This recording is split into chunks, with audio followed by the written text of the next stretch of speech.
మత్తయి సువార్త 6వ అధ్యాయం. మనుష్యులకు కనబడవలెనని వారి ఎదుట మీ నీతి కార్యము చేయకుండా జాగ్రత్తపడుడి.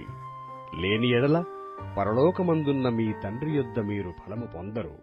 కావున నీవు ధర్మము చేయునప్పుడు మనుష్యుల వలన ఘనత నొందవలెనని వేషధారులు సమాజ మందిరములలోనూ వీధులలోనూ చేయులాగున నీ ముందర బూర ఊదింపవద్దు. వారు తమ ఫలము పొందియున్నారని నిశ్చయముగా మీతో చెప్పుచున్నాను. నీవైతే ధర్మము చేయునప్పుడు నీ ధర్మము రహస్యముగా నుండు నిమిత్తము నీ కుడి చెయ్య చేయునది నీ ఎడమ చేతికి తెలియకయుండవలెను. అట్లయితే రహస్యమందు చూచు నీ తండ్రి నీకు ప్రతిఫలమిచ్చును. మరియు మీరు ప్రార్థన చేయునప్పుడు వేషధారుల వలె ఉండవద్దు.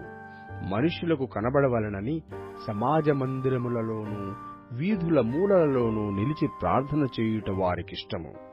వారు తమ ఫలము పొందియున్నారని నిశ్చయముగా మీతో చెప్పుచున్నాను. నీవు ప్రార్థన చేయునప్పుడు నీ గదిలోనికి వెళ్లి తలుపు వేసి రహస్యమందున్న నీ తండ్రికి ప్రార్థన చేయుము. అప్పుడు రహస్యమందు చూచు నీ తండ్రి నీకు ప్రతిఫలమిచ్చును. మరియు మీరు ప్రార్థన చేయునప్పుడు అన్యజనుల వలె వ్యర్థమైన మాటలు వచింపవద్దు. విస్తరించి మాటలాడుట వలన తమ మనవి వినబడునని వారు తలంచుచున్నారు. మీరు వారి వలె ఉండకుడి. మీరు మీ తండ్రిని అడగక మునుపే మీకు అక్కరగానున్నవేవో ఆయనకు తెలియను. కాబట్టి మీరీలాగు ప్రార్థన చేయుడి. పరలోకమందున్న మా తండ్రి, నీ నామము పరిశుద్ధపరచుబడుగాక. నీ రాజ్యము వచ్చుగాక. నీ చిత్తము పరలోకమందు నెరవేరుచుచున్నట్లు భూమియందును నెరవేరునుగాక. మా అనుదినాహారము నేడు మాకు దయచేయుము.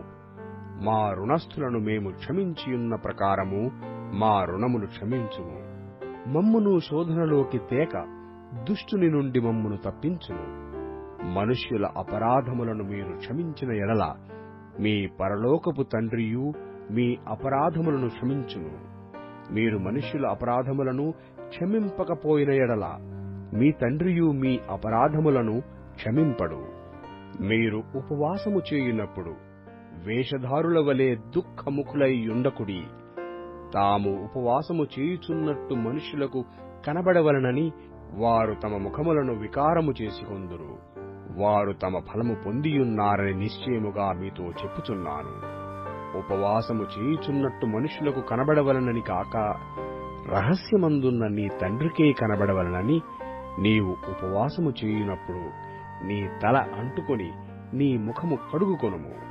అప్పుడు రహస్యమందు చూచుచున్న నీ తండ్రి నీకు ప్రతిఫలమిచ్చును. భూమి మీద మీ కొరకు ధనమును కూర్చుకొనవద్దు. ఇక్కడ చిమ్మెటయు తుప్పును తినివేయును. దొంగలు కన్నెము వేసి దొంగిలెదరు. పరలోకమందు మీ కొరకు ధనమును కూర్చుకొనుడి. అచ్చట చిమ్మెటయైనను తుప్పైనను దాని తినివేయదు. దొంగలు కన్నము వేసి దొంగిలరు. నీ ధనమెక్కడ నుండునో అక్కడనే నీ హృదయము ఉండును. దేహమునకు దీపము కన్నే గనక నీ కన్ను తేటగా ఉండిన ఎడల నీ దేహమంతయు వెలుగుమయమయ్యుండును. నీ కన్ను చెడినదైతే నీ దేహమంతయు చీకటిమయమయ్యుండును. నీలోనున్న వెలుగు చీకటి అయ్యుండిన ఎడల ఆ చీకటి ఎంతో గొప్పది. ఎవడును ఇద్దరు యజమానులకు దాసుడుగా నుండనేరడు. అతడు ఒకని ద్వేషించి ఒకని ప్రేమించును, లేదా ఒకని పక్షముగా నుండి ఒకని తృణీకరించును. మీరు దేవునికిని సిరికిని దాసులుగా నుండనేరరు. అందువలన నేను మీతో చెప్పునదేమనగా, ఏమి తిందుమో ఏమి త్రాగుదుమో అని మీ ప్రాణమును గూర్చియేనను, ఏమి ధరించుకొందుమో అని మీ దేహమును గూర్చియేనను చింతింపకుడి.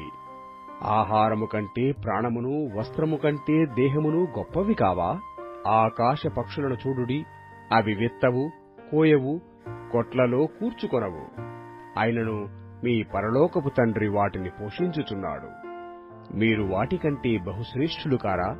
మీలో నెవడు చింతించుట వలన తన ఎత్తు మూరెడెక్కువ చేసుకొనగలడు? వస్త్రములను గూర్చి మీరు చింతింపనేలా? అడవి పువ్వులు ఎలాగు నెదుగుచున్నవో ఆలోచించుడి. అవి కష్టపడవు, వడకవు. అయినను తమ సమస్త వైభవముతో కూడిన సొలొమోను సహితము వీటిలో నొకదాని వలనైనను అలంకరింపబడలేదు. నేడుండి రేపు పొయ్యలో వేయబడు అడవి గడ్డిని దేవుడీలాగా అలంకరించిన ఎడల అల్ప విశ్వాసులారా, మీకు మరి నిశ్చయముగా వస్త్రములు ధరింపజేయును గదా. కాబట్టి ఏమి తిందుమో, ఏమి త్రాగుదుమో, ఏమి ధరించుకుందుమో అని చింతింపకుడి. అన్యజనులు వీటన్నిటి విషయమై విచారింతురు. ఇవన్నీయు మీకు కావాలనని మీ పరలోకపు తండ్రికి తెలియను. కాబట్టి మీరు ఆయన రాజ్యమును నీతిని మొదట వెతుకుడి, అప్పుడవన్నీయు మీకనుగ్రహింపబడును. రేపటిని గూర్చి చింతింపకుడి, రేపటి దినము దాని సంగతులను గూర్చి చింతించును. ఏనాటికి ఈడు ఆనాటికి చాలును.